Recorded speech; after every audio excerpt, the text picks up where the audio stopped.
അയ്യപ്പേട്ടാ, മുഖ്യമന്ത്രിയുടെ chief principal സെക്രട്ടറിയും KIIFB സിഇഒയുമാണ് K M. Abraham. K M. എബ്രഹാമിനെതിരെ അന്വേഷണം, CBI അന്വേഷണം വരികയാണ്. എത്ര നാൾ പിണറായി സംരക്ഷിക്കും? അല്ല, കെ.എം. എബ്രഹാം എന്ന് പറയുന്നത് മുഖ്യമന്ത്രി ഇപ്പോൾ കിഫ്ബിയുടെ തലപ്പത്ത് അദ്ദേഹത്തെ ഇരുത്തിയിരിക്കുന്നു എന്നുണ്ടെങ്കിലും കെ.എം. എബ്രഹാം പിണറായി വിജയൻ എന്ത് മനസ്സിൽ കാണുന്നു അത് പേപ്പറിൽ, കടലാസിൽ, ഫിനാൻഷ്യൽ കാര്യങ്ങൾ ചെയ്യുന്ന ഒരു ഉദ്യോഗസ്ഥൻ എന്നാണ് പറയുന്നത്. ഒരു മന്ത്രിക്ക് ഒരു IAS ഉദ്യോഗസ്ഥനെ അല്ലെങ്കിൽ ഒരു ഉദ്യോഗസ്ഥനെ ഇഷ്ടപ്പെടുന്നത് എങ്ങനെയെന്ന് വെച്ചാൽ അദ്ദേഹത്തിൻ്റെ എഫിഷ്യൻസി, ആ ഉദ്യോഗസ്ഥൻ്റെ എഫിഷ്യൻസിയിലാണ് ഒരു മന്ത്രി അല്ലെങ്കിൽ ഒരു മുഖ്യമന്ത്രി ഉദ്യോഗസ്ഥരെ ഇഷ്ടപ്പെടുന്നത്. അപ്പോൾ പിണറായി വിജയൻ ശിവശങ്കറിനെ ഒരു സമയത്ത് ഇതേപോലെ വളരെ ഇഷ്ടപ്പെട്ടിരുന്നു. എന്തുകൊണ്ടെന്ന് വെച്ചാൽ അദ്ദേഹം ചില കാര്യങ്ങൾ തീരുമാനിക്കുന്നു, അദ്ദേഹം നോക്കുമ്പോൾ അദ്ദേഹം ചിന്തിക്കുന്നതിനേക്കാൾ കാര്യങ്ങൾ ചെയ്യുന്ന ഒരാളാണ്. ഇപ്പോൾ അങ്ങനെ കെ.എം. എബ്രഹാമിനെ സംബന്ധിച്ച് ഉദ്യോഗസ്ഥ തലത്തിൽ അദ്ദേഹം ചീഫ് സെക്രട്ടറി ആയി പെൻഷൻ പറ്റി പോയിട്ട് ഇപ്പോൾ വീണ്ടും അദ്ദേഹത്തിനെ കൊണ്ട് പിണറായി വിജയൻ ഇരുത്തുക എന്ന് പറയുമ്പോൾ അദ്ദേഹം അത്ര എഫിഷ്യൻ്റ് ആണ് എന്നൊരു തോന്നൽ പിണറായി വിജയൻ ഉള്ളതുകൊണ്ടാണ്.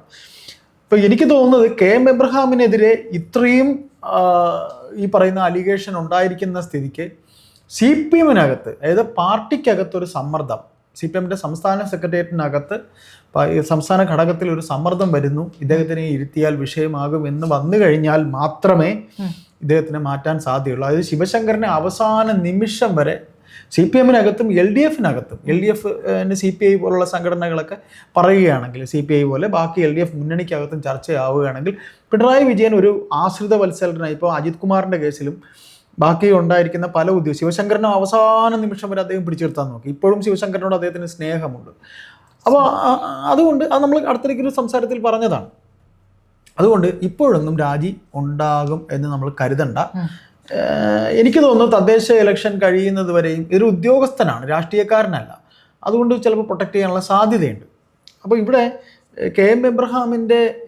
എബ്രഹാം എന്ന ഉദ്യോഗസ്ഥനെതിരെ വിജിലൻസ് കോടതിയുടെ കേസ്, വിജിലൻസ് അന്വേഷണം, അതായത് ജേക്കബ് തോമസ് എന്ന് പറയുന്ന ഒരു പഴയ പോലീസ് ഓഫീസർ, IPS-കാരൻ്റെ വിജിലൻസ് ഡയറക്ടറായിരുന്ന ആൾ, അദ്ദേഹം ചീഫ് സെക്രട്ടറി ആയിരുന്ന അദ്ദേഹം ചീഫ് സെക്രട്ടറി ആയിരുന്ന സമയത്ത് നടത്തിയ തട്ടിപ്പുകൾ, അതായത് വരവിൽ കൂടുതൽ സ്വത്ത് ഉള്ളതിനെ സംബന്ധിച്ചുള്ള ആ അന്വേഷണം, അത് IAS-കാർ, അതായത് ചീഫ് സെക്രട്ടറിക്കാണ് പരാതി പോയത്. ഇദ്ദേഹം അന്ന് ഫിനാൻസ് സെക്രട്ടറി ആയിരിക്കുന്ന സമയത്ത് തുടങ്ങിയതാണ്.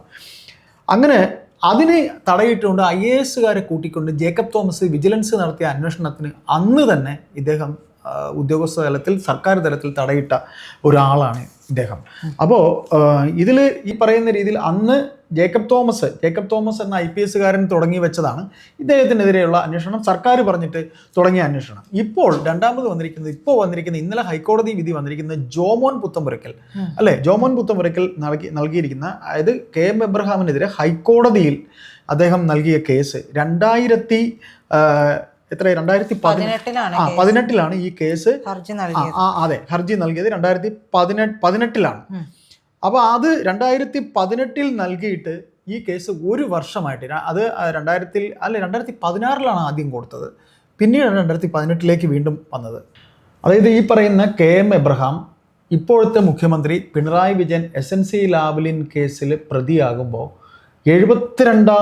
72ാം സാക്ഷിയായിട്ട് പിണറായി വിജയനെതിരെ പറഞ്ഞ ആളാണ് കെ.എം. എബ്രഹാം. ഈ പറയുന്ന ജോമോൻ പുത്തമ്പുരയ്ക്കൽ 2018 കെ.എം. എബ്രഹാമിന് വരവിൽ കവിഞ്ഞ സ്വത്ത് സമ്പാദിച്ചു എന്ന് പറഞ്ഞുകൊണ്ട് കേസ് ഹൈക്കോടതിയിൽ കൊടുത്തത്. 2015 കെ.എം. എബ്രഹാം ഈ പറയുന്ന രീതിയിൽ അദ്ദേഹം ധനകാര്യ വകുപ്പ് അഡീഷണൽ ചീഫ് സെക്രട്ടറി ആയിരിക്കുന്ന സമയത്ത് അദ്ദേഹം വരവിൽ കവിഞ്ഞ സ്വത്ത് സമ്പാദിച്ചു എന്ന് പറഞ്ഞ് IAS-കാരാണല്ലോ, IAS ആകുമ്പോൾ ചീഫ് സെക്രട്ടറിക്കാണ് അദ്ദേഹം പരാതി കൊടുക്കുന്നത്. ആ പരാതി കൊടുത്തിട്ട് ആ പരാതി സംബന്ധിച്ച് ഒന്നും ആകാതെ വന്നാണ് 2015 കൊടുത്തത്, 2018 പിന്നെയും കൊടുത്തത്. ഇങ്ങനെ ഈ കൊടുത്തത് 2024 ആ കേസ്, അതിൻ്റെ വിധി വന്നു, അതിങ്ങനെ ഫ്രീസ് ചെയ്ത് വെച്ചിരിക്കുകയായിരുന്നു. അതാണ് ഇന്നലെ ഹൈക്കോടതി വിധി വന്നത്. ഇപ്പോൾ അദ്ദേഹത്തിനെതിരെ അന്വേഷണം വേണം എന്ന് പറഞ്ഞുകൊണ്ട് വന്നിരിക്കുന്നത്. ഏതായാലും ഇത്തരത്തിൽ പിന്നെ അതിൽ വേറൊരു സംഗതി കൂടെ ഉണ്ട്. ഇങ്ങനെ അദ്ദേഹത്തിന് വരവിൽ കവിഞ്ഞ സ്വത്ത് എന്ന് പറഞ്ഞപ്പോൾ അദ്ദേഹം എന്താണ് ചെയ്തതെന്നറിയാമോ? അദ്ദേഹം കെ.എം. എബ്രഹാം അന്ന് പറഞ്ഞത് അദ്ദേഹത്തിൻ്റെ അമ്മയും അച്ഛനും പിന്നെ അധ്യാപകരായിരുന്നു. അങ്ങനെ അവരുടെ പെൻഷൻ തുകയാണ് തനിക്ക് ഇങ്ങനെ ഉള്ളത്, അല്ലാതെ എനിക്കങ്ങനെ അധിക വരുമാനമൊന്നും ഇല്ല എന്നൊരു വർത്തമാനം അദ്ദേഹം പറഞ്ഞിട്ടുണ്ട്. പക്ഷെ അത് അദ്ദേഹം പറയുമ്പോൾ തന്നെ അത് പൊളിഞ്ഞു പോയത് എന്തുകൊണ്ടാണ്? അവർ മരണപ്പെട്ടു പോയിരുന്നു. അതെ, അവരും അത് മരണപ്പെട്ടു പോയവരുടെ പൈസ അതെങ്ങനെ കിട്ടും എന്നുള്ളത് അവിടെയാണ് അദ്ദേഹത്തിന്റെ ആ വാദം പൊളിഞ്ഞു പോയത്. പിന്നെ മറ്റൊന്ന് അദ്ദേഹം പറഞ്ഞ ഒരു വാദം എന്ന് പറയുന്നത് മക്കളുടെ വിവാഹം നടത്തിയതുമായി ബന്ധപ്പെട്ടായിരുന്നു. അത് ബന്ധുക്കളോടൊക്കെ പിരിവെടുത്തിട്ടാണ് എന്നാ പറഞ്ഞത്. അതിന് ജോമോൻ പുത്തമ്പുരയ്ക്കൽ എന്ന് പറയുന്ന അദ്ദേഹം നൽകിയ മറുപടി വളരെ കൃത്യമായിരുന്നു. കാരണം പുറംപോക്കിൽ അല്ലെ, റെയിൽവേയുടെ പുറംപോക്കിൽ കിടക്കുന്നവർ പോലും ഇന്നത്തെ കാലത്ത് അത് ചെയ്യില്ല എന്ന് പറഞ്ഞുകൊണ്ട് അദ്ദേഹം അതിനെ പൊളിച്ചു. അതായത് എനിക്ക് ഈ രണ്ട് വാദങ്ങൾ കേൾക്കുമ്പോൾ തന്നെ നമുക്കൊക്കെ തോന്നുന്ന ഒരു കാര്യമുണ്ട്, കോമൺ സെൻസിൽ തോന്നുന്ന ഒരു കാര്യമുണ്ട്. അദ്ദേഹം ഇത്രയും വലിയൊരു ഉദ്യോഗസ്ഥനാണ്, ലക്ഷങ്ങൾ ശമ്പളം വാങ്ങിയിരുന്നയാളാണ്, തിരിച്ചു വന്ന് ലക്ഷങ്ങൾ തന്നെ ശമ്പളം വാങ്ങുകയും ചെയ്യുന്നു. ഈ അദ്ദേഹത്തിന് എങ്ങനെയാണ് മക്കളുടെ കല്യാണം നടത്താൻ വേണ്ടിയിട്ട് ഇത്തരത്തിൽ പിരിവെടുക്കേണ്ട ഒരു ഗതികേട് വന്നത് എന്നുള്ളൊരു ചോദ്യമുണ്ട്. അദ്ദേഹം വിചാരിക്കുന്നത് പൊതുസമൂഹം മൊത്തം അല്ലെങ്കിൽ കോടതിയെ പൊട്ടനാക്കുന്ന അവസ്ഥയല്ലേ അദ്ദേഹം പറയുന്നത്. പച്ചക്കള്ളത്തരം. അതായത് മക്കളുടെ കല്യാണം അല്ല, മക്കളുടെ കല്യാണം ബന്ധുക്കൾ നിന്ന് പിരിവ് നടത്തിയെന്ന് പറഞ്ഞ ഒരു കാര്യം. രണ്ട്, അദ്ദേഹത്തിന് വരവിൽ കവിഞ്ഞ ഈ കിട്ടുന്ന വരവിനേക്കാളും ലോൺ അടയ്ക്കാൻ പൈസ ഉണ്ടെന്ന് പറഞ്ഞത് അച്ഛൻ്റെ അമ്മയുടെ പെൻഷൻ എന്ന് പറഞ്ഞാൽ അച്ഛനും അമ്മയും മരിച്ചിട്ട് മാസങ്ങളായി. അത് മറ്റൊരു കള്ളത്തരം. മൂന്നാമത്തെ ഒരു കള്ളത്തരം എന്ന് പറയുന്നത് അദ്ദേഹത്തിന് മുംബൈ നഗരത്തിൽ ഒരു ഫ്ലാറ്റ് ഉണ്ട്, 3 കോടി രൂപ വില വരുന്ന ഫ്ലാറ്റ് ഉണ്ട്. അതിന് പുറമെ അദ്ദേഹത്തിന് വഴുതക്കാട് മില്ലേനിയം അപ്പാർട്ട്മെന്റ്സിൽ 1 കോടി രൂപയുടെ മറ്റൊരു ഫ്ലാറ്റ് ഉണ്ട്. ഇങ്ങനെ 4 കോടി രൂപയുടെ ഫ്ലാറ്റാണ് അദ്ദേഹത്തിന്.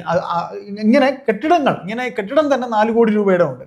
കൂടാതെ അത് മാത്രമല്ല, കൊല്ലത്ത് കടപ്പാക്കടയില് 8 കോടി രൂപ വരുന്ന 8 കോടി രൂപയുടെ ഒരു ഫ്ലാറ്റ് ഉണ്ട്. അല്ലെങ്കിൽ 3 നിലയുള്ള, അത് 8 കോടി രൂപ വില വരുന്ന 3 നിലയുള്ള ഒരു ഫ്ലാറ്റ് അല്ല, ഒരു സമുച്ചയം, ഒരു ഷോപ്പിംഗ് കോംപ്ലക്സ് ആണ് അദ്ദേഹത്തിന് അവിടെയുള്ള. അത് സഹോദരൻ്റെതാണെന്നാണ് പറഞ്ഞത്. അതും അദ്ദേഹം തിരക്കിയപ്പോൾ ജോമോൻ പുത്തമ്പുരയ്ക്കലിന് കൃത്യമായി വിവരാവകാശം കിട്ടി.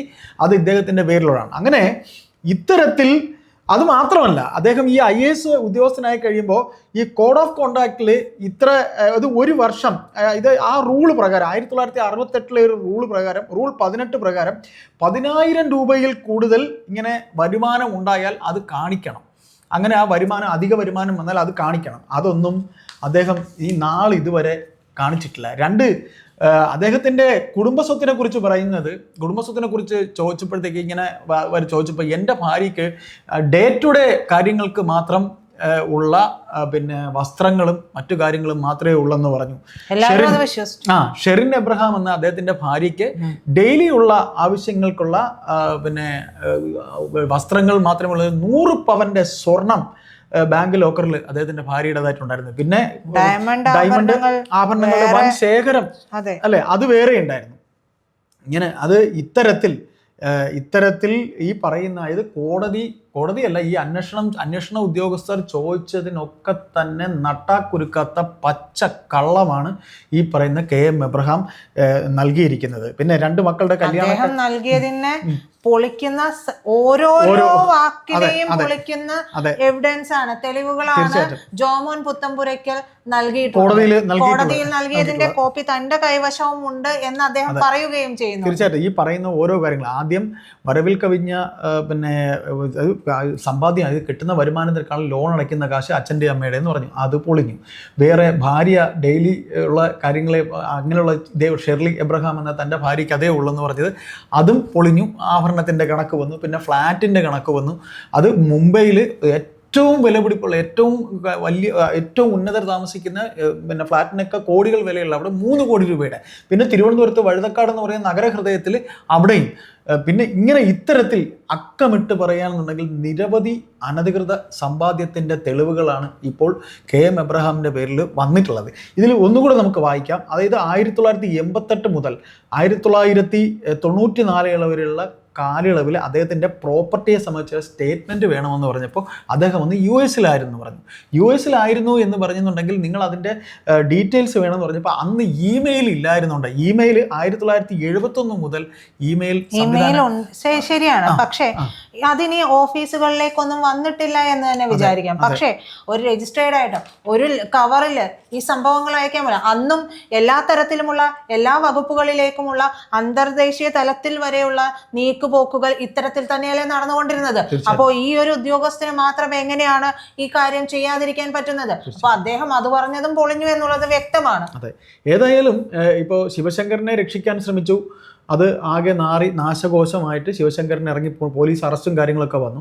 ഇത് ഹൈക്കോടതി, കാര്യം അദ്ദേഹം സർവീസിലിരുന്ന് 2015 കൊടുത്ത കേസ്, ചീഫ് സെക്രട്ടറി തരത്തിൽ പോയ കേസ്, ഞാൻ ആദ്യം പറഞ്ഞ പോലെ പോലീസ് ഓഫീസർ ജേക്കബ് തോമസ് എന്ന ഉദ്യോഗസ്ഥന്റെ വിജിലൻസ് അന്വേഷണം, അതൊക്കെ തന്നെ തൻ്റെ സ്വാധീനം ഉപയോഗിച്ച് അദ്ദേഹം മാറ്റി. ഇപ്പോൾ അവസാനം വന്നിരിക്കുന്ന മറ്റൊരു അലിഗേഷൻ കൂടെ ഉണ്ട്. പാതിവില തട്ടിപ്പ് കേസിലെ ആ പിടിക്കപ്പെട്ട കള്ള തിരുമാലിയെ, അനന്തു കൃഷ്ണൻ എന്ന കള്ള തിരുമാലിയെ പിന്നെ പോലീസ് അന്വേഷണം വന്നപ്പോൾ അതിനും പോലീസിനെ വിളിക്കാനോ ചെന്ന നേരിട്ട് അറസ്റ്റ് വരിക്കാനോ ഒക്കെ എന്തൊക്കെയോ അദ്ദേഹത്തിന്റെ ഭാഗത്ത് നിന്ന് വിളി പോയെന്ന് പറഞ്ഞു. ഏതായാലും നമ്മുടെ മുഖ്യമന്ത്രി വിശ്വസിക്കുന്നവരും കൂടെ നിർത്താൻ ശ്രമിക്കുന്നവരും ഒക്കെ തന്നെ ഇത്തരത്തിൽ ഓരോ എന്താ പറയുക, നട്ടാക്കുരുക്കാത്ത കള്ളം പറയുന്ന വന്നവരും അങ്ങനെയുള്ളവരെയൊക്കെയാണ് അദ്ദേഹത്തിന്റെ കൂടെ നിർത്തിയിരിക്കുന്നത്. അത് നമുക്ക് ഒരു അതിശയമാണ് തോന്നുന്നത്, അല്ലെ? ഇങ്ങനെ ഇത്തരത്തിൽ അദ്ദേഹത്തിന്റെ കൂടെ ഉള്ളവരെല്ലാവരും തന്നെ അങ്ങനെയല്ലേ, കറപ്റ്റഡ് ആയിട്ടുള്ള ആൾക്കാർ മാത്രമാണ് മുഖ്യമന്ത്രിയുടെ കൂടെ ഉള്ളത്. മാത്രമല്ല മുഖ്യമന്ത്രി ശരിക്കും പറഞ്ഞു കഴിഞ്ഞാൽ മുഖ്യമന്ത്രിയെ വിറ്റ് തിന്നുകയാണ് ഇവർ.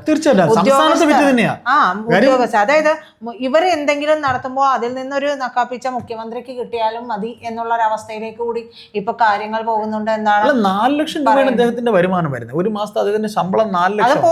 അദ്ദേഹത്തിന്റെ വർധനം ഇപ്പൊ നമ്മൾ കഴിഞ്ഞ ദിവസം ഒരു കാര്യത്തിൽ മറ്റൊരു വീഡിയോയിൽ നമ്മൾ സംസാരിച്ചപ്പോൾ 10% വർദ്ധിപ്പിച്ചതായിരുന്നു. അപ്പൊ ഇങ്ങനെ ഇത്തരത്തിൽ ഇതിപ്പോ ഹൈക്കോടതി ഇടപെട്ടിരിക്കുവാണ്. ഈ ഹൈക്കോടതി ഇടപെടുക എന്ന് പറഞ്ഞാൽ അത്ര കണ്ട് ജോമോൻ പുത്തൻപുരയ്ക്കൽ ഇതിന്റെ പിറകിൽ ഉണ്ടായിരുന്നു. 2015 മുതൽ അദ്ദേഹത്തിന് ഇതിന്റെ പിറകിലുണ്ട്. അദ്ദേഹം നല്ലൊരു വ്യവഹാരിയാണ്. തീർച്ചയായിട്ടും അദ്ദേഹം കൃത്യമായി പറയുന്നുണ്ട്. അത് മാത്രം ഡാറ്റാസിന്റെ അല്ല, അദ്ദേഹം പറയുന്നുണ്ട് എന്താണ് ഇതിലും വലിയ പെരുന്നാൾ വന്നപ്പോഴും നമ്മൾ ഭയന്നിട്ടില്ല, അതായത് പേടിപ്പിക്കേണ്ട, ഞാൻ ഇത് വിടില്ല എന്ന് തന്നെയാണ് അദ്ദേഹം ഇന്നലെ ഒരു ചാനൽ ചർച്ചയിലും പറഞ്ഞത്. അദ്ദേഹം പറയുന്നുണ്ട് ലോറിക്കണക്കിനുള്ള എവിഡൻസുകൾ എൻ്റെ കയ്യിലുണ്ട്, ഞാൻ അത് കോടതിയിൽ സബ്മിറ്റ് ചെയ്തിട്ടുണ്ട്, തെളിവുകളുണ്ട്. മാത്രമല്ല അഭയ കേസിന്റെ കാര്യം കൂടി അദ്ദേഹം എടുത്തു പറയുകയാണ്.